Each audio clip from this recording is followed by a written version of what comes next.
This is News in Brief from Al24 News.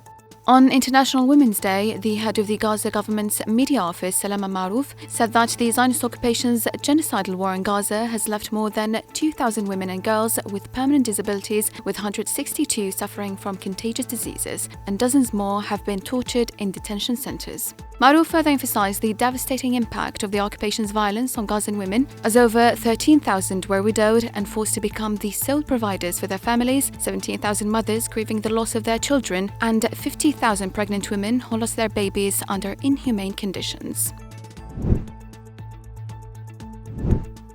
Amid US efforts to sit Kiev and Moscow at the negotiating table, the two sides of the conflict have intensified their attacks in a bid to gain advantage. And overnight, at least 14 Ukrainians were killed and 37 wounded in Russian missile and drone attacks in Drobophilia and Kharkiv region, while Russia's biggest oil refinery in northwestern Leningrad region was damaged on Saturday in Ukraine's drone attack.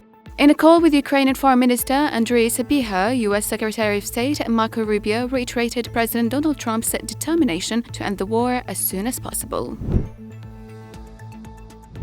China announced tariffs on over $2.6 billion worth of Canadian agricultural and food products on Saturday, retaliating against levies Ottawa introduced in October and opening a new front in a trade war largely driven by U.S. President Donald Trump's tariff threats. The levies, announced by the Commerce Ministry and scheduled to take effect on March 20, match the 100% and 25% import duties Canada slapped on China-made electric vehicles and steel and aluminium products just over 4 months ago. South Korean President Yoon Suk-yeol walked out of a detention center in Seoul on Saturday after prosecutors decided not to appeal a court decision to cancel the impeached leader's arrest warrant on insurrection charges. Yoon, however, remains suspended from his duties, and his criminal and impeachment trials continue over his short-lived martial law imposition on December 3rd. This was today's News in Brief from Al24 News.